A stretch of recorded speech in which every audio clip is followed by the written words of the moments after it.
الحمد لله رب العالمين والعاقبة للمتقين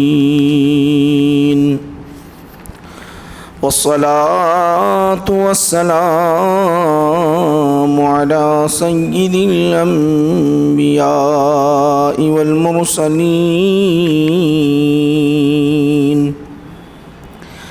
وعلى آله الطيبين وأصحابه الأكرمين وأوليائه الكاملين وأتباعه الأجمعين أما بعد فأعوذ بالله من الشيطان الرجيم بسم الله الرحمن الرحيم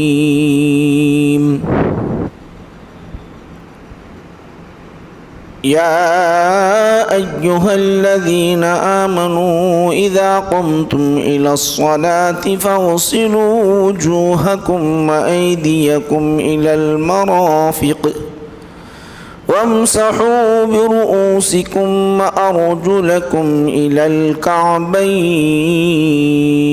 صدق الله مولانا العظيم وقال تعالى في شان حبيبه إن الله وملائكته يصلون على النبي يا أيها الذين آمنوا صلوا عليه وسلموا تسليما اللهم صل على سيدنا محمد وعلى آله وصحبه أفضل صلواتك وعدد معلوماتك وبارك وسلم. کتاب الوضوء. قال ابو عبد الله وبين النبي صلى الله عليه وسلم أن فرض الوضوء مرة وتوضأ أيضا مرتين وثلاثا ولم يزد على 3 وكره أهل العلم الإسراف فيه وأن يجاوزوا فعل النبي صلی اللہ علیہ وسلم. بزرگان ملت، عزیزان گرامی قدر، پیارے نوجوانوں، بچوں، گزشتہ ہم کتاب العلم، علم کے متعلق احادیث شریفہ تقریباً 4-5 ہفتوں سے سن رہے تھے. اب آج ہم نیا عنوان کتاب الوضوء، وضو کے بیان کو ہم سنیں گے انشاءاللہ العزیز. وضو کے متعلق آج احکام وضو، وضو کی فضیلت، وضو میں فرائض انشاءاللہ اس کا ذکر کیا جائے گا. یہ ابتدائی چیزیں ہیں، اس سے واقفیت ہر مسلمان کے لیے ضروری ہے. اگر کوئی وضو کے طریقے سے واقف نہیں ہے اور وضو نہیں کرتا ہے، وضو سے لا علم ہے، تو اس کی کوئی عبادت یعنی نماز ہے، قرآن کو ہاتھ لگانا ہے، یہ کوئی بھی نماز قبول نہیں ہوتی. سجدہ ہے مقبول نہیں ہے، اصل ہی عبادت ہی مقبول نہیں. کیوں کہ آپ وضو سے واقفیت آپ کے لیے ضروری ہے. یہ ابتدائی چیزوں میں سے ہے، ہر مسلمان کو جاننا ضروری ہے ابتدائی چیزیں. اور وضو کی فرضیت کے متعلق آپ جانتے ہیں کہ احناف کے پاس وضو میں 4 فرض ہیں. احناف کے پاس وہ کس آیت اور احادیث شریفہ سے استدلال کرتے ہیں، کس سے لیتے ہیں؟ 4 فرض ہیں تو کون بولا؟ اللہ بولا. 4 فرض ہیں بلکہ نہیں بولا، بلکہ اللہ سبحانہ و تعالیٰ نے آیت کریمہ نازل فرمائی، یا ایھا الذین آمنوا اذا قمتم، اے ایمان والو جب تم نماز کے لیے کھڑے ہو جاؤ، فغسلوا وجوہکم، تم اپنے چہروں کو دھو، فغسلوا وجوہکم وایدیکم الی المرافق، اور تم اپنے ہاتھوں کو، دونوں ہاتھوں کو کونیوں سمیت دھو، وارجلکم الی الکعبین، اور اپنے پیروں کو ٹخنوں تک دھو، وامسحوا برؤوسکم، اور اپنے سر کا مسح کرو۔ یہ قرآن کریم کی آیت کریمہ ہے۔ پھر وضو کا طریقہ قرآن کریم میں کہیں بھی بیان نہیں کیا گیا، یہاں پر بیان کیا گیا۔ اب اس کے اندر ہم ناک میں پانی چڑھاتے ہیں، کلی کرتے ہیں، بسم اللہ پڑھتے ہیں، 3 مرتبہ ہر عضو کو دھوتے ہیں، سر کا مکمل وضو کرتے ہیں، انگلیوں میں خلال کرتے ہیں، داڑھی کا خلال کرتے ہیں، تو یہ قرآن کریم میں نہیں ہے۔ یہ سارا کا سارا حکم، یہ جو ہم طریقہ اپناتے ہیں، یہ رسول پاک علیہ السلام نے ایسا کیا، آقا نبی کریم صلی اللہ علیہ وسلم کا طریقہ ہے، یہ سنت سے ثابت ہے۔ جو سنت سے ثابت ہے وہ سنت کا درجہ ہے۔ یہاں پر حدیث سے سنت کا درجہ بھی ہے، حدیث سے فرض بھی ثابت ہوتی ہے، مگر یہاں پر سنت کے درجے میں یا مستحب کے درجے میں، آداب کے درجے میں ہے۔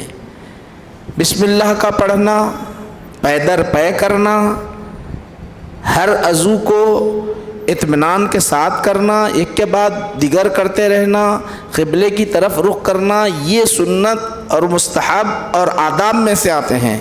مسواک کا کرنا وضو کے وقت، یہ سنت اور آداب میں سے آتے ہیں۔ یاد رکھ لیجیے اس بات کو اچھی طرح، اس بات کو اپنے ذہن میں اچھی طرح ذہن میں رکھ لیں۔ قرآن سے جو ثابت ہے صرف اور صرف یہاں پر کیا ہے؟ 4 چیزیں ہیں، 4 فرض، 4 فرض۔ پورے چہرے کو کا دھونا، دونوں ہاتھ کونیوں سمیت دھونا، سر کا مسح کرنا اور دونوں پیر دھونا، یہ 4 فرض جو ہے قرآن کریم سے ثابت ہیں، باقی سنت اور مستحب کے درجے میں ہیں۔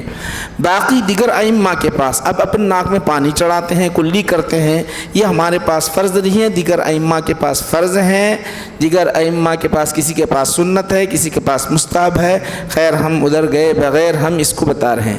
اب رہا یہ لفظ، یہ عربی لفظ وضو، اس کو ہم تحقیق کر لیں گے اصل ہے کیا۔ وضو بھی پڑھتے ہیں اس کو، وضو بھی پڑھتے ہیں، وضو بھی پڑھتے ہیں، صحیح کیا ہے؟ واو پر پیش بھی ہے، واو پر زیر بھی ہے، واو پر زبر بھی ہے۔ دیکھیے یہ تینوں میں اگر زبر پڑے تو معنی چینج ہوتے ہیں، پیش پڑے تو معنی چینج ہوتے ہیں، زیر پڑے تو معنی چینج ہوتے ہیں۔ مطلب کیا؟ وضو اگر پڑھیں گے واو کے زیر کے ساتھ اگر پڑھیں گے تو وضو کا جو برتن ہوتا ہے یہ سمجھ لو کہ یہ اس کو بولیں گے، یہ برتن کو کہیں گے وضو، اس برتن کو کہیں گے وضو۔ اب وضو اگر واو پر زبر کے ساتھ پڑھیں گے تو آپ کیا ہوگا؟ اس کا معنی ہوگا اس کے اندر جو پانی ہے اس کو کہیں گے وضو، اور واو کے پیش کے ساتھ آپ پڑھیں گے تو عام جو وضو کرتے ہیں اس کو وضو کہتے ہیں۔ صحیح لفظ کیا ہے؟ وضو، وضو، وضو، وضو، یہ تینوں معنی آپ کو معلوم ہوئے ہیں۔ تو اب آگے چلیے میں آپ کو اختصار کے ساتھ انشاءاللہ العزیز آج کے درس کا خلاصہ بھی انشاءاللہ میں اختصار کے ساتھ، وضو بہت بڑی نعمت ہے، یاد رکھ لو۔ سب سے بنیادی بات آپ کو بتا رہا چاہ رہا ہوں، آج اگر آپ سنیں گے تو تعجب کریں گے وضو کیا چیز ہے، وضو کی اہمیت کیا ہے شریعت میں۔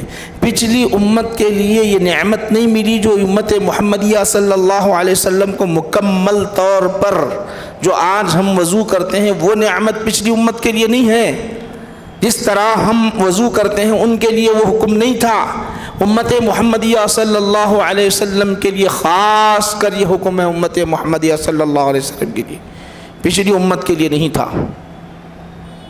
اس امت کے لیے خاص کر ہے۔ وہ کیا ہے اس کے اندر انشاءاللہ ابھی آپ کو بتاتا ہوں۔ آئیے پہلے ہم وضو کرتے کیوں ہیں؟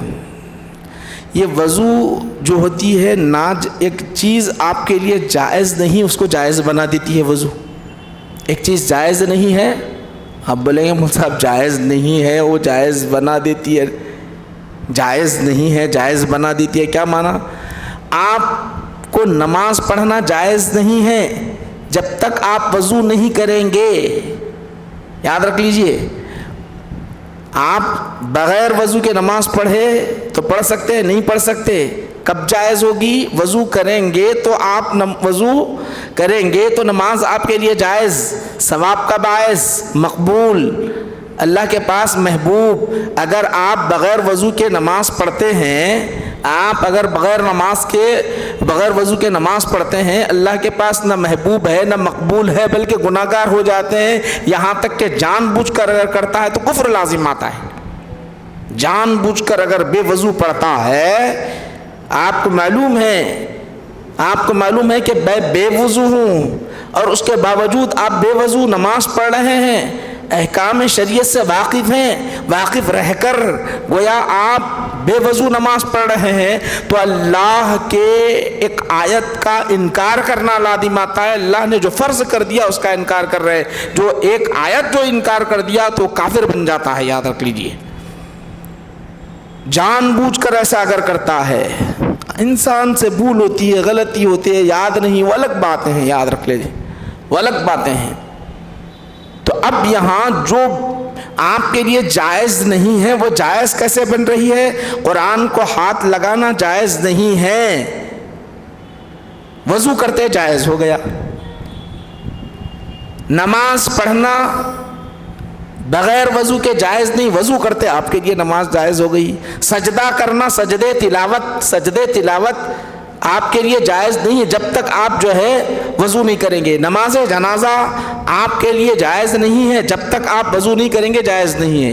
یہ موٹی موٹی اس لیے باتیں بتا رہا ہوں، یہاں پر بچے یعنی بڑی بچوں کے ذہن میں مسائل بھی بیٹھ جائے، یاد رکھو۔ اب رہا یہ وضو کی وجہ سے ایک چیز جائز نہیں تھی، وضو کرنے کی وجہ سے جائز ہو جاتی ہے، ایک بات۔ دوسرا یہ ہے کہ اللہ کے پاس بہت محبوب ہے۔ تیسری بات یہ ہے کہ انسان کی حفاظت ہوتی ہے اس سے، میں آپ کو بتاؤں آگے چل کے، انسان کی حفاظت ہوتی ہے۔ اب آئیے، میں آیت کا ترجمہ تو کر دیا ہوں، امام بخاری نے جو ذکر کیا، اب امام بخاری کیا کہہ رہے ہیں سن لیجئے۔ ابو عبداللہ امام بخاری کی کنیت ہے۔ امام بخاری کہتے ہیں نبی کریم صلی اللہ علیہ وسلم نے کبھی 1 مرتبہ وضو کے اعضاء کو دھویا، کبھی 2 مرتبہ دھوئے، کبھی 3 مرتبہ دھوئے۔ اکثر آپ کا جو عمل رہا، چہرے کو دھونا، ہاتھ کو دھونا، اسی طرح پیروں کو دھونا، کلی کرنا، یہ 3 مرتبہ آپ وضو کے اعضاء کو دھوتے رہے، کلی 3 مرتبہ، ناک میں پانی چڑھانا 3 مرتبہ، کبھی 2 مرتبہ بھی کیا ہے، کبھی 1 مرتبہ بھی کیا ہے۔ کیوں؟ اس لیے کیا ہے کہ جائز ہے، اگر کوئی 2 مرتبہ کر لیا تو بھی جائز، 1 مرتبہ بھی کر لیا تو جائز ہو جاتا ہے۔ ثواب جو 3 مرتبہ میں کے دھونے میں ہے اتنا نہیں ملتا جو 1 مرتبہ آپ دھو رہے ہیں۔ کیوں کیا ایسا؟ ممکن ہو کہ آپ کو پانی کی قلت ہو، پانی کم ہو، مختصر پانی ہو، اور مختصر پانی میں آپ کو وضو کرنا ہے، تو ایک مرتبہ رسول اعظم صلی اللہ علیہ وسلم نے دھویا تاکہ امت کے لیے آسان ہو جائے۔ یہ بیان کرنے کے بعد اب یہاں جو اہم بات لا رہے امام بخاری، وَلَمْ يَزِدْ عَلَىٰ ثَلَاثٍ، لیکن 3 سے زائد مرتبہ دھونے کو آپ نے اضافہ نہیں کیا، 3 سے زائد مرتبہ دھونے کو آپ نے اضافہ نہیں کیا۔ اب آئیے اور مزید لکھ رہے ہیں، وَكَرِهَا أَهْلُ الْعِلْمِ الْإِسْرَافَ فِيهَا، مکروہ قرار دیا ہے اسراف کو۔ 3 سے زائد مرتبہ اگر آپ دھوئیں گے تو اس کو اسراف ہو جاتا ہے، پانی زائد خرچ کرنا ہو جاتا ہے، پانی زائد خرچ کرنا گویا اسراف ہے، یہ مکروہ ہے۔ اور مشکات المصابیح کے اندر ایک حدیث ذکر ہے، شیطان جیسے نماز کے لیے ایک مخصوص شیطان بہکانے کے لیے ہوتا ہے، ویسے وضو کے لیے بھی ایک شیطان رہتا بہکانے کے لیے، بھٹکانے کے لیے، اس کا نام ہے ولہان۔ شاید آپ اس سے پہلے سنے بھی ہوں گے، اس کا نام ہے ولہان، یقال لہا ولہان، یقال لہو ولہان، اس کو ولہان کہتے ہیں۔ کیا کہتے ہیں اس کو؟ ولہان۔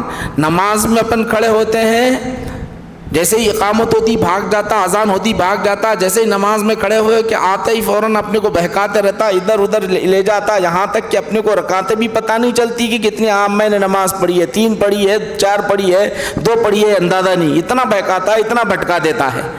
اسی طرح یہ کیا کرتا شیطان، یہاں کیا بہکاتا، وہاں تو نماز میں وہ بھٹکاتا، وہاں وہ بھٹکاتا، یہاں کیا بہکاتا، یہاں کیا بہکانے کا ہے، خالی وضو کرنا ہے اپنے کو، چہرہ دھونا ہے۔ یاد رکھو یہ بھی ایک عبادت ہے، وضو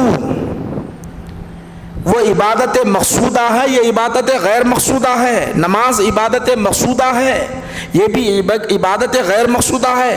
وہ بھی ایک شیطان آتا اور کیا کرتا معلوم، سیدھا سیدھا آتا، ارے آپ کا ہاتھ نہیں دھویا گیا، اور ایک مرتبہ اضافہ کرو، بولے تو آپ 3 کے بجائے ابھی دھویا نہیں، بول کے اپن 4تھی مرتبہ دھونے جاتے۔ چہرہ نہیں دھویا گیا تو اور اضافہ کرتا 4تھی مرتبہ، 4 مرتبہ چہرہ دھو لو، ابھی صحیح یہاں نہیں گیا ہوں گا پانی، بول کے بڑھاتے بڑھاتے پہلی مرتبہ ایسا کرتا، اس کے بعد کیا کرتا، بڑھاتے بڑھاتے بڑھاتے بڑھاتے آپ کو مریض بنا دیتا پانی کا۔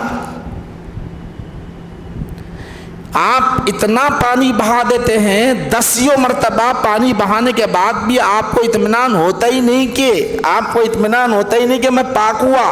بعض آپ حضرات کے سامنے بعض کا آپ نے مشاہدہ کیا ہوگا، گھنٹوں طہارت خانے میں چلے گئے تو نہیں نکلتے، غسل کرنے کے لیے بیٹھ گئے تو نہیں نکلتے، وضو کرتے ہیں تو 10 مرتبہ کرتے ہی چلے جاتے ہیں۔ یہ جو ہے انسان کے ذہن میں ڈال دیا، انسان کے ذہن میں شیطان ڈال دیا، یہ مریض بن جاتے ہیں۔ مریض آدمی کیا ہوتا ہے، مریض بن جاتے ہیں۔ تو ہماری شریعت اتنی پاکیزہ اور اتنی پیاری، اتنی اچھی اور انسان کے عین مطابق ہے، انسان کے عین مزاج کے مطابق ہے۔ تو یاد رکھو کہ 3 سے زائد مرتبہ آپ جب دھونے کی کوشش کرتے رہیں گے تو شیطان کہے گا دھو دے، تو آپ سمجھ رہے ہیں نہیں میں اچھا پاک ہو کے آیا ہوں۔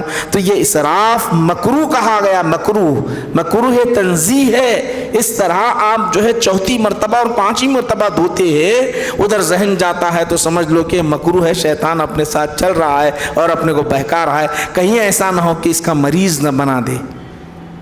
کچھ ایسے ہیں میرے بھائی، آج ایسے دنیا میں اکثر ایسے بھائی ہیں، وہ پیشاب میں جب پیخانے کے لیے چلے جاتے ہیں اور پیشاب کرنے کے لیے چلے جاتے ہیں تو اسی میں رہتے، وضو میں پانی بہاتے بہاتے چلے جاتے ہیں۔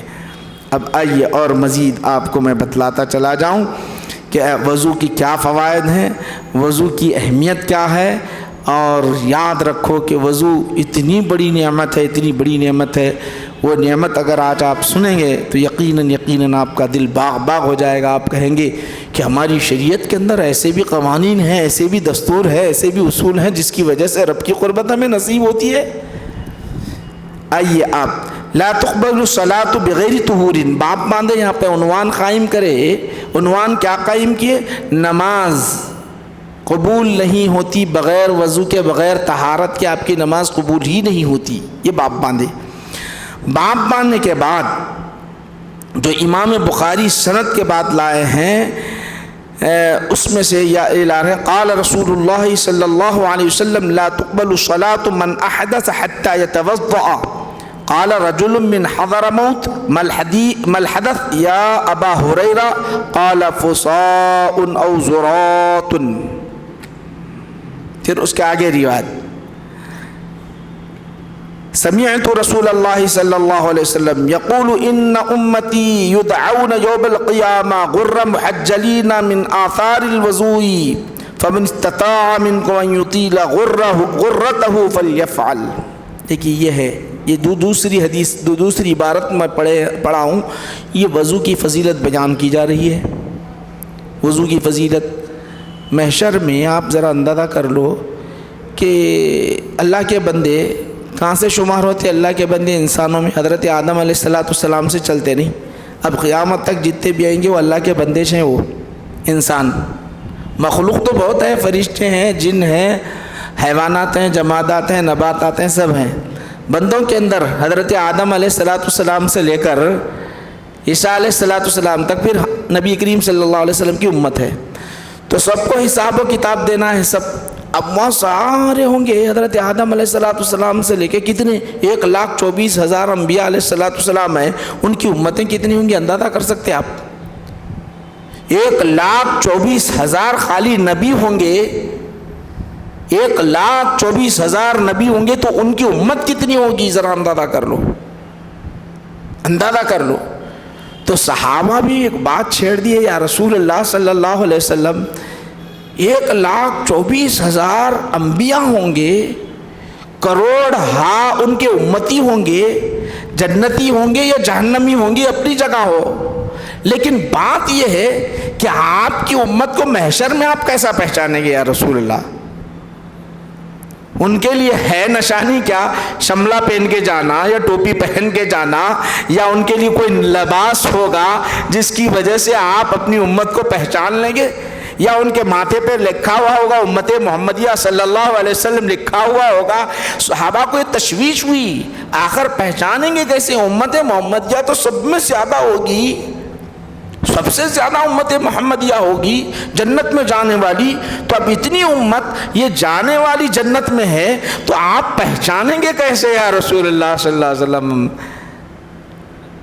اور سوال ذرا اور کیجئے، سوال، کیونکہ نبی کریم صلی اللہ علیہ وسلم کون ہے جانتے ہو؟ قرآن کیا بیان کر رہا؟ النبی اولا بالمؤمنین من انفسہم۔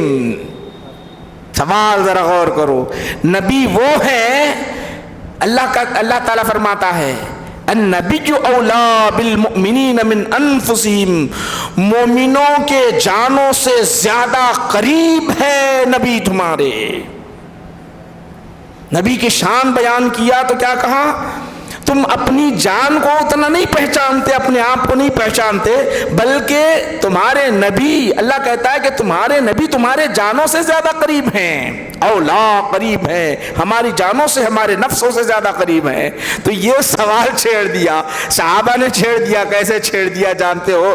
یہ تو آیت ہے النبی اولا بالمؤمنین، ہمارے جانوں سے قریب ہے تو نبی پہچانیں گے ضرور، نبی ہم کو ضرور پہچانیں گے، وہ الگ نشانی ہو یا نہ ہو، مگر صحابہ نے علامت بیان کر، صحابہ نے پوچھ ہی لیا یا رسول اللہ پہچانیں گے کیسے یا رسول اللہ؟ تو امام بخاری لے آ رہے ہیں، جس وقت ساری امت رہے گی ان کی ایک پہچان، ایک نرالی ہوگی، امت محمدیہ صلی اللہ علیہ وسلم کی پہچان یہ ہوگی، جب جا رہے ہوں گے تو ہر ایک دکھائی دیتا ہوگا، اس کی نشانی ہوگی، چمکتا ہوگا، ایک ایسا چمکتا ہوا ہوگا کہ ہر ایک کے درمیان پہچان ہوگی اس کی۔ وہ کیا ہوگی؟ اللہ کے رسول فرماتے ہیں جو اعضاء تم وضو کے اندر دھوتے ہو، وضو کے اندر چہرہ دھوتے ہو، ہاتھ دھوتے ہو، اسی طرح پیر دھوتے ہو، اللہ اس کو محشر میں اتنا چمکائے گا، اتنا چمکائے گا، جس طرح چاند چمکتا ہے ویسا چمکتے رہیں گے۔ تو میں دیکھ کر کہوں گا یہ میری امت ہے، میری امت ہے، یہ میری امت ہے۔ یہ شان امت محمدیہ، یاد رکھو، شان امت محمدیہ صلی اللہ علیہ وسلم ہے۔ اسی لیے حدیث پاک میں آتا ہے، اللہ کے رسول صلی اللہ علیہ وسلم ارشاد فرماتے ہیں، کون کہہ رہے ہیں؟ یہاں حضرت ابو ہریرہ کہہ رہے ہیں، میں نے سنا اللہ کے رسول صلی اللہ علیہ وسلم سے، سمعت رسول اللہ صلی اللہ علیہ وسلم یقول ان امتی یدعون یوم القیامہ، میری امت کو جب بلایا جائے گا قیامت کے دن تو غر محجلین من آثار الوضوء، اس کے وضو کی نشانیاں ایسے چمکتے رہیں گے، بس چمکتے ہی رہیں گے۔ اللہ کے رسول اس کو دیکھ کر پہنچانے گے کہ میری امت ہے، میری امت ہے، یہ میرے نبی کے صدقے میں وضو کرنے کی وجہ سے ملی، یہ وضو کرنے کی وجہ سے۔ ذرا بولو یہ نماز، یہ عبادت ہے؟ آپ ذرا بولو کہ آپ نماز پڑھنے آتے ہیں یا وضو کرنے آتے ہیں مسجد کے اندر؟ نماز پڑھنے کے لیے آتے ہیں، نماز پڑھنے کے لیے آتے ہیں، بھی آپ نے نماز نہیں پڑھی تو وضو کر رہے ہیں، تو اس کا معاملہ یہ ہے کہ محشر میں جائیں گے تو سب میں شان ان کی امتیازی ہوگی، ایسی امتیازی شان ہوگی کہ سب کے درمیان، ساری امت کے درمیان میرے آقا پہچانیں گے، بلکہ ایک دوسرے کو دیکھ دیکھ کر پہچانیں گے۔ امت محمدیہ صلی اللہ علیہ وسلم پہچانیں گے یہ میرا بھائی ہے، المسلم اخو المسلم، یہ میرا جانے والا بھائی ہے، امت محمدیہ صلی اللہ علیہ وسلم سے ہے، ہر ایک پہچانتا رہے گا۔ یہ امتیازی شان میرے نبی کے صدقے میں ملی صرف وضو کی وجہ سے۔ اب وضو کرنے کے بعد آپ نماز پڑھیں گے تو اس کا مقام ہی اعلیٰ ہے، اس کا مقام ہی۔ یہ وضو آپ ایسے نہیں سمجھنا کہ وضو اسی لیے اچھی طرح اہتمام کے ساتھ سکون کے ساتھ وضو کرنا چاہیے۔ ہم وضو کے اندر بہت بے احتیاطی کرتے ہیں، کبھی یہاں کونا چھوٹ جاتا ہے، کونیوں کے پاس باقی رہ جاتا ہے، کبھی جو ہے ٹخنے کے پاس باقی رہ جاتا ہے۔ تھوڑا سا حصہ بھی یاد رکھو، بال برابر بھی اگر خشک رہا تو آپ کا وضو نہیں ہوتا۔ بال برابر بھی یاد رکھو بچوں، اگر آپ کا بال برابر بھی اگر حصہ کہیں جسم پر خشک ہے تو آپ کا وضو نہیں ہوتا۔ اب اسی طرح ناخن پر جو پینٹ لگاتے ہیں، مہندی نہیں، پینٹ جو لگاتے ہیں، نیل پالش جس کو کہتے ہیں، اگر کوئی لگایا ہوا ہے، عورتیں لگائی ہوئی ہے یا مرد لگائے ہیں، پانی اندر ناخن تک نہیں پہنچتا ہے تو آپ کا وضو نہیں ہوتا۔ جب وضو نہیں تو نماز نہیں، یاد رکھ لو۔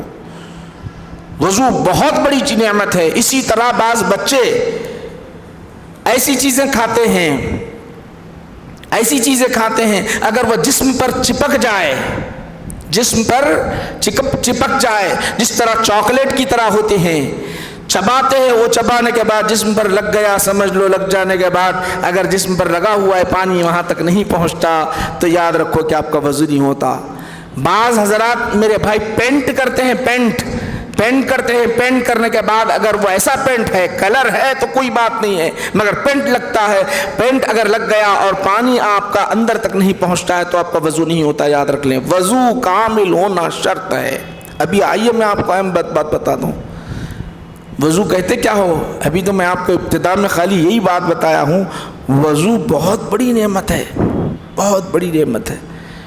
وہ بات بتا کے آپ کو میں رخصت ہوتا ہوں۔ یاد رکھو کہ وضو کے اندر اہتمام کرنا چاہیے۔ بعض حضرات میرے بھائی ایسے ہیں، ادھر طہارت خانے میں نکلتے، طہارت خانے مسجدوں کے اندر طہارت خانے سے متصل وضو خانے ہوتے ہیں، نکلے پینٹ اتنا ٹائٹ ہوتا ہے کہ مکمل خطرات ہمارے مکمل نکلتے ہی نہیں، پانی بہا دیتے ہیں۔ جب اٹھ کر کھڑے ہوتے ہیں تو اٹھ کر ٹھہرتے ہوں تو پانی کے پیشاب کے خطرات ٹپکتے رہتے ہیں، جا کے پھر بیٹھ جاتے ہیں وضو خانے میں، وضو کرتے رہتے ہیں۔ پھر ایک بھی قطرہ پیشاب کا ایک بھی قطرہ اگر نکل گیا تو نہ آپ کا وضو ہوا، نہ اس کے بعد کی نماز پڑھی جانے والی آپ کی نماز بھی نہیں ہوتی، چھوٹا سا قطرہ بھی۔ اس لیے طہارت کے اندر آپ کو اہتمام کرنا ہوگا مکمل طور پر۔ آپ کو یقین ہو گیا کہ اب کوئی خطرہ پیشاب کا نہیں نکلنے والا ہے، تب وضو کا آغاز کرے، اس سے پہلے وضو کرنا آپ کے لیے درست ہی ہے۔ ہمارا جو لباس ہے، پینٹ شرٹ جو ہوتا ہے، اتنا فٹ اتنا ٹائٹ ہوتا ہے کہ جس کی وجہ سے رگوں کو روک دیتا ہے، پانی کے جو پیشاب کے جو خطرات ہوتے ہیں وہ بعد میں بھی ٹپکنے لگتے ہیں، جس کی وجہ سے ہمارا وضو نہیں ہوتا۔ یاد رکھ لو، اس لیے بتا رہا ہوں آپ حضرات کے سامنے۔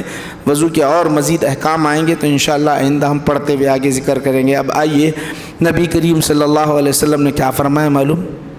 ایک تو وضو کرنے کی وجہ سے ایک تو گناہیں جھڑنے لگتے ہیں، گناہ جھڑتے ہیں۔ جیسا آپ وضو کر رہے ہیں تو اپنے کو دکھائی نہیں دیتے کہ چہرے سے ہم نے جتنے گناہ کیے ہیں، گناہ صغیرہ خود بخود ٹپکنے لگتے ہیں۔ اللہ تعالیٰ کتنا احسان ہم پر فرمایا ہے۔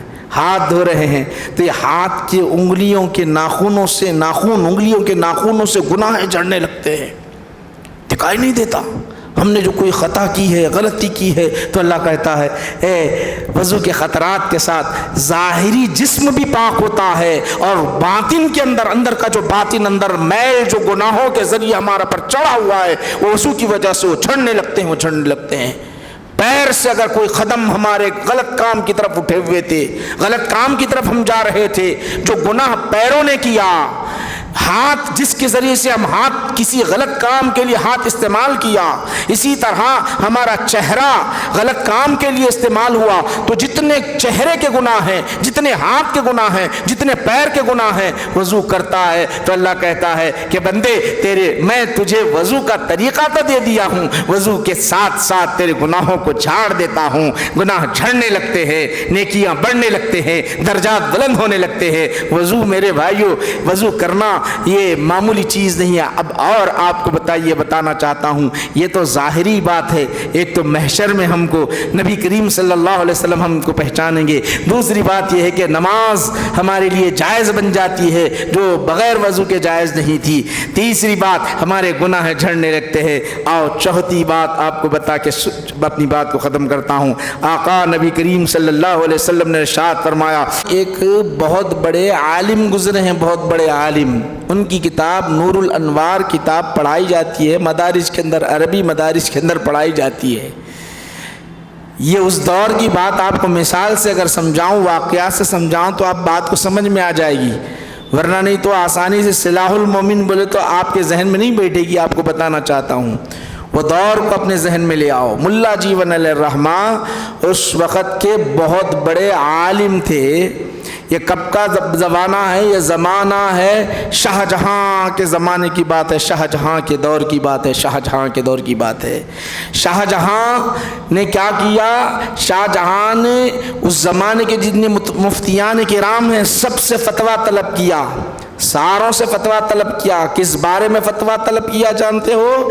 اس بارے میں فتویٰ طلب کیا کہ ریشم کا کپڑا پہننا مرد کے لیے جائز ہے یا ناجائز ہے؟ آپ کو معلوم ہونا چاہیے، ریشم پہننا مرد کے لیے شریعت میں، قرآن یعنی احادیث شریفہ میں، بخاری مسلم صحاح ستہ میں آیا ہے کہ مرد کے لیے ریشم کا کپڑا پہننا جائز نہیں، حرام ہے، یا حدیث شریفہ سے۔ تو اس نے فتویٰ طلب کیا، کس سے فتویٰ طلب کیا؟ مفتیان کرام سے۔ شاہ جہاں نے جانتا ہے، شاہ جہاں پڑھا لکھا ہے، شریعت سے واقف ہے، فتویٰ طلب کیا تو کچھ مفتیان کرام اب شاہ جہاں کے مزاج کے خلاف اگر لکھ دیں ناجائز، کیونکہ اس کو اس زمانے میں لباس پہننا بادشاہوں کے لیے ایک سے ایک قیمتی لباس پہننا ہے، عمدہ لباس لوگوں کے سامنے آنا ہے۔ اب مفتیان کیا فتویٰ دیتے ہیں؟ کچھ مفتیوں نے فتویٰ دے دیا کہ جواز کا فتویٰ دے دیا، کچھوں نے خاموشی اختیار کی، کچھ نے خاموشی اختیار کی۔ حضرت ملا جیون کے پاس لیٹر آیا، آپ کیا کہتے ہیں؟ آپ کیا کہتے ہیں؟ حضرت ملا جیون کے پاس آیا، آپ کیا کہتے ہیں اس بارے میں؟ کیا کہتے ہیں؟ کیا جائز ہے ناجائز ہے؟ تو آپ نے کیا فرمایا معلوم ہے؟ میں جامع مسجد، دلی کی جامع مسجد میں آ کر جواب دوں گا۔ کیا فرمایا؟ دلی کی جامع مسجد میں آ کر جواب دوں گا۔ دلی کی جامع مسجد میں جمعہ کی نماز پڑھنے کے لیے بادشاہ بھی آتا ہے، رعایا بھی آتی ہے، فوج بھی آتی ہے، اب حکمرانی ہے، سارے ہندوستان پر حکمرانی ہے، وہاں کا معاملہ بہت بلند معاملہ ہے۔ آپ نے کہا کہ وہاں کر فتویٰ دوں گا۔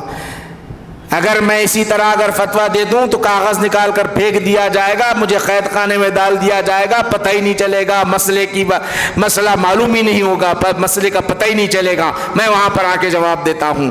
وہاں پر آ کے کھڑے ہو گئے، کھڑے ہو کر فرمایا، جتنے لوگوں نے، جس نے فتویٰ طلب کیا وہ بھی کافر، اور جس نے جائز کا فتویٰ دیا وہ بھی کافر۔ جس نے فتویٰ طلب کیا وہ بھی کافر۔ کیوں؟ جانتے ہو کہ ناجائز ہے، پھر اس کا انکار کرتے ہوئے تم اس کو جائز کی طرف نکال رہے ہیں۔ اور جو مفتیان جانتے ہیں حدیث کریم میں آیا ہے کہ حضور نے منع فرمایا، اس کے خلاف یعنی اس حدیث کا آپ نے انکار کیا، یہ بھی حدیث کا انکار کر دیا، اب کافر ہے۔ اتنا بڑا سخت فتویٰ دینے کے بعد اب ملا جیون باقی رہتے میرے بھائیوں بادشاہ کے خلاف؟ بادشاہ تو کئی لاکھوں ہزاروں لوگوں کو قتل کرتے چلے جاتے ہیں، پتہ ہی نہیں چلتا، ان کے پاس کوئی اصول ضابطہ نہیں ہوتا، وہ الا ماشاء اللہ جو شریعت کے تابع ہیں وہ الگ بات ہے، شریعت کے قوانین کو نافذ کرنے والے ہیں ان کی شان الگ ہوتی ہے۔ اب بادشاہ کو معلوم جب یہ ہوا، بادشاہ جلال میں آ گیا، جلال میں آ گیا۔ ملا جیون اپنے مقام پر چلے گئے۔ ملا جیون جب اپنے مقام پر چلے گئے تو ہوا کیا جانتے ہو؟ جانتے ہو میرے بھائیوں؟ ادھر ملا جیون اپنے مقام پر ہے. بادشاہ نے کہا کہ جاؤ اس کو پکڑ کر لے آؤ. یہاں سے فوج نکلی ہوئی ہے ہتھیار کے ساتھ, تلواروں کے ساتھ, رسیوں کے ساتھ اور جو ہے بیڑیوں کے ساتھ قید میں قید کرنے کے لیے نکلی ہے. کس کو؟ ملا جیون علیہ الرحمہ. ایک مرد حق کو تلاش کرنے کے لیے, قید خانے میں ڈالنے کے لیے سب نکلے ہوئے ہیں. وہاں ملا جیون کے مریدین معتقدین شاگرد آ کر حضور عرض کرتے ہیں, حضور والا یہاں سے نکل جائیں, حضور والا یہاں سے نکل جائیں, وہ آپ کو پکڑنے کے لیے آ رہے ہیں, وہ گرفتار کرنے کے لیے آئے ہیں.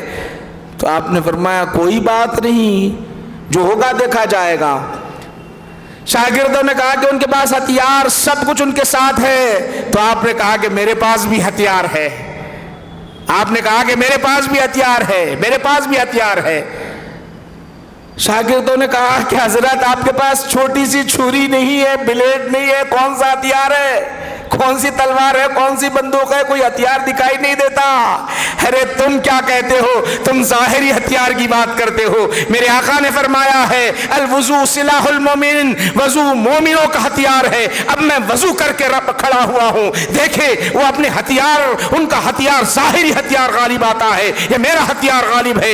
ادھر وضو کر کے اطمینان سے سکون سے بیٹھے ہوئے ہیں, انتظار کر رہے ہیں. میں بھی ہتھیار پہنا ہوا ہوں, وہ بھی ہتھیار کے ساتھ آ رہے ہیں. ذرا دیکھے تو صحیح, ادھر فوج نکل گئی, ادھر گرفتار کرنے کے لیے فوج نکل کر گئی, ادھر بھی یہ ہتھیار پہن کر بیٹھے ہوئے. بادشاہ کے سامنے کوئی آ کر کہتا ہے حضور والا آپ ایسے شخص کو گرفتار کرنے کے لیے کہے, وہ اللہ والا ہے, اگر اس کو گرفتار کر دے تو آپ کی سلطنت چلے جائے گی. یہ کہنا تھا کہ بادشاہ کے دل میں خوف پیدا ہوا, خوف پیدا ہونا تھا. بادشاہ نے کہا جاؤ, جو فوج جا رہی ہے فوراً اسے روک دو.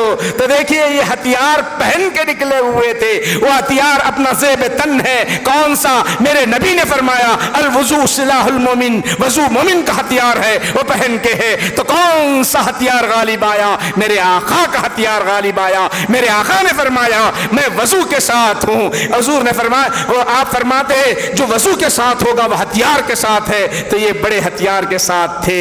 وہ کون سا ہتھیار تھا؟ وضو کے ساتھ تھے. تو یہ غالب آ گئے ملا جیون اور یہ خاموشی کے ساتھ چلے گئے. تو میرے بھائیو یہ بہت بڑی نعمت ہے, یاد رکھو. آپ کو بتانا چاہتا ہوں کہ وضو باوضو جو رہتے ہیں ان کی حفاظت ہوتی ہے, فرشتے حفاظت کرتے ہیں ان کی. شیطان کے قریب نہیں آتا, شیطان کا غلبہ اس پر نہیں ہوتا, اثرات اس پر نہیں ہوتے, جادو اس پر اثر نہیں ہوتا, جادو کا اثر اس پر نہیں ہوتا. اگر باوضو آپ ہیں اثرات اس پر نہیں ہوتے, کیونکہ آپ ہتھیار کے ساتھ ہے. باطنی چیزیں آپ پر جو غالب آتی ہیں وہ اصل میں بے وضو ہونے کی وجہ سے. آپ جب ہتھیار کے ساتھ ہو تو شیطان گھبرا کر چلا جاتا ہے. اگر کوئی جادو کر رہا ہے تو جادو کا اثر آپ پر نہیں ہوتا. اگر کوئی اور آفت آنے والی ہے تو اس سے آپ محفوظ ہوتے ہیں. یہ وضو کی باتیں آپ کو بتلائی گئی ہیں. یاد رکھو ابتدا سے انتہا تک اس کا طریقہ بھی بتا دیا ہوں, اور آپ جانتے بھی ہیں اس کی فضیلت. انشاءاللہ العزیز آئندہ ہم اگلا مضمون پڑھیں گے, سنیں گے, اور اس سے آپ کو بہت زیادہ فائدہ ہوتا رہے گا. اب وضو ٹوٹتا کیسا ہے, اس کے احکام کیا ہیں, انشاءاللہ آئندہ وہ آ جائے گا. اس کے بعد دوسرا مضمون جو آئے گا, ابتدائی چیزیں ہیں اس کے اندر, طہارت کے ہیں. طہارت اپنے کو پتہ ہی نہیں رہتی طہارت کا کیا مسئلہ ہے. بہت سارے نہانے کا طریقہ ہے, یہ ابتدائی چیزیں ہیں. بچوں کو لے آئیں, نوجوانوں کو لے آئیں, اپنے ساتھیوں کو لائیں, اپنے رشتہ داروں کو لائیں, جس کے اندر آپ کو بہت زیادہ فائدہ ہوتا ہے. یہ چند باتیں آپ حضرات کے سامنے, صرف 2-3 حدیثیں. آپ کتنی حدیثیں ہیں, بہت ساری حدیثیں, ہر ایک کا ترجمہ کر کے میں آپ کو پورا خلاصہ تقریباً امام بخاری جن جن حدیثوں کو لائے ہیں جیسے جیسے وہ پورا خلاصہ بتا دیا ہوں. جو چیزیں چھوٹی ہیں اس کے مضمون کے تحت وہ بھی پڑھ کے انشاءاللہ آئندہ سناؤں گا اللہ چاہے تو. اور آنے والا مہینہ جو ہے ربیع النور, ربیع الاول کا مہینہ ہے, اور اپنی آقا کی باتیں سننا اس کے اندر ہمارے لیے ایمان میں اضافہ کرنا ہے. ایمان میں اضافہ ہوتا ہے. تو آپ سے گزارش ہے کہ آپ اپنے ساتھیوں کو, دوستوں کو لے کے آئے. اللہ کی بارگاہ میں دعا کہ پروردگار عالم ہماری اس محفل و مجلس کو قبول فرما لے. کسی کوئی سوال پوچھنا ہے تو پوچھ سکتے ہیں, جوابات دیے جائیں گے. جوابات کے ساتھ یہ ہماری محفل دعا پر سلام پر ختم ہو جائے گی. فرمائیے.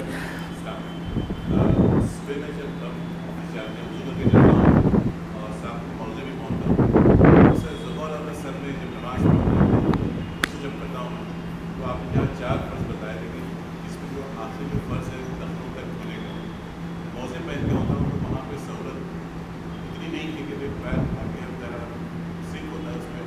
جو سمجھ گیا آپ کا. اور کسی کا کوئی سوال؟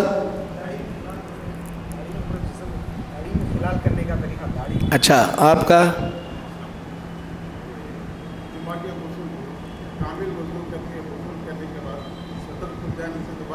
اچھا آپ کا؟ بولیے. یہ الیکشن کے ٹائم پہ جو ہے ووٹنگ ڈالتے وقت جو ہے اچھا انک لگائی جاتی ہے 3-4 مہینے تک. جی ابھی سب کا جواب دیتا ہوں. کی بات کریں جو ابھی بتاتا ہوں. بسم اللہ الرحمن الرحیم. اللہم صلی علی سیدنا شفیعنا حبیبنا مولانا محمد وسلم.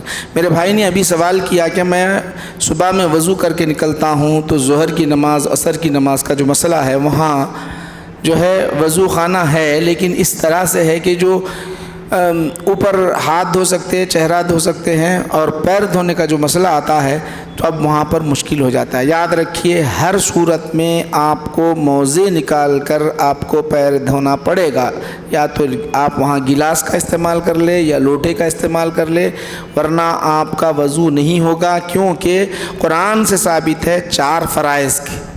آپ وہ موزے پر اگر وضو مسح کرنا چاہتے ہیں, مسح نہیں ہو سکتا.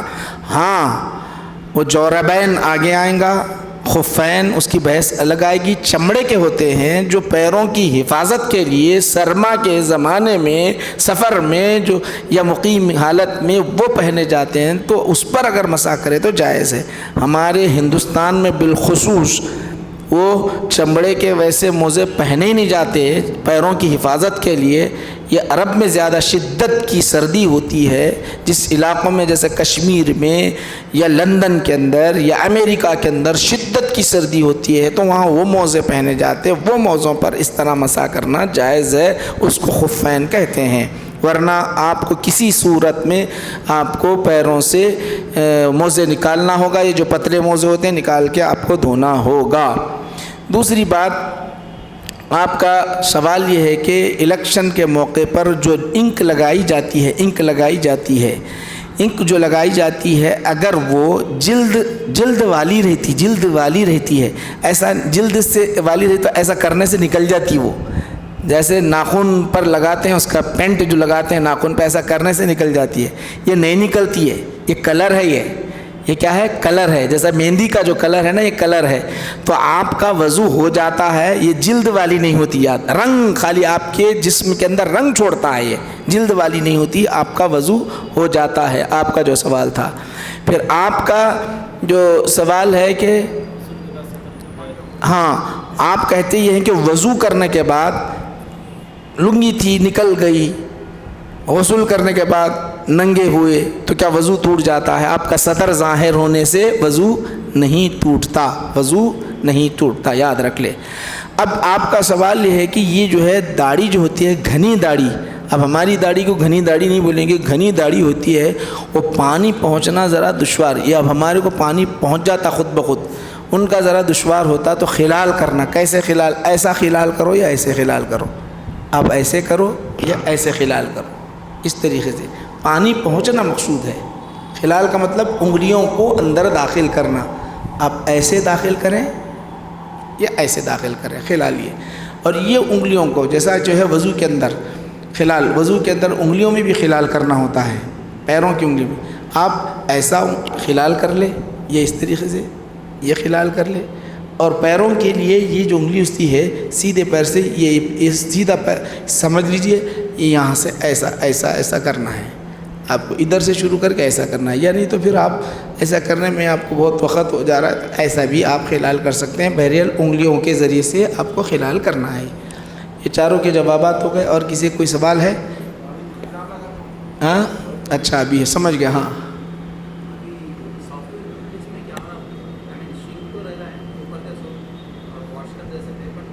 ہاں وہی سوال تھا آپ کا. آپ کا جو ہے یہ ہے کہ داڑھی کو خضاب لگا دیے تو اب خضاب گویا مہندی ہے, وہ ایک مہندی ہے, کالی مہندی ہوتی ہے, ایک لال مہندی ہوتی ہے. وضو ہو جاتا, آپ کا وضو میں کوئی مانع چیز نہیں ہے. اب شریعت میں لال خضاب لگانے کی اجازت ہے، اب بلیک خضاب بھی لگاتے ہیں لوگ، اب وہ الگ بات ہے، ایک بحث الگ ہے دوسری بحث۔ آپ کا پھر وہ دوبارہ سوال یہ ہے کہ شنک ہوتا ہے اس میں جو ہے سب دھو سکتے، پیر نہیں دھو سکتے، تو پیر آپ کو کسی صورت میں بیٹا دھونا ہی دھونا ہے، کسی صورت میں۔ ہاں دھو سکتے، ویسٹرن جا سکتے، ویسٹرن واش روم ہیں تو آپ کو کیا کرنا ہے، اتنی بات ذہن میں رکھنا کہ وہ گندگی اپنے کپڑوں پہ نہیں آنا۔ آپ وہاں ویسٹرن واش روم میں جا کے آج کل جو نئے چل رہے ہیں وہاں دھو لے سکتے آپ۔ بعض ہمارے پاس جو ہے مکہ مدینہ شریف میں جاتے ہیں تو لوگ حضرات کیا کرتے ہیں، سب پیر وہاں تک اٹھا کے دھو لیتے۔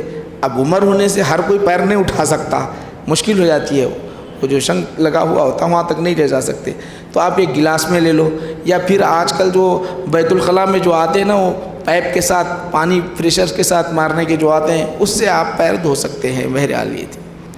اللہ کی بارگاہ میں دعا ہے کہ پروردگار عالم ہماری اس محفل و مجلس کو قبول فرما۔ اے اللہ ہم سب کے گناہوں کو معاف فرما، اے اللہ ہمیں سکون قلب عطا فرما، ہمیں اپنی شریعت کو سمجھنے اس پر عمل کرنے کی توفیق عطا فرما، سب کے مقاصد میں کامیابی عطا فرما۔ وصلی اللہ تعالیٰ علی خیر خلقی سیدنا محمد وآلہ وصحبہ اجمعین، والحمد للہ رب العالمین، وما علینا الا البلاغ۔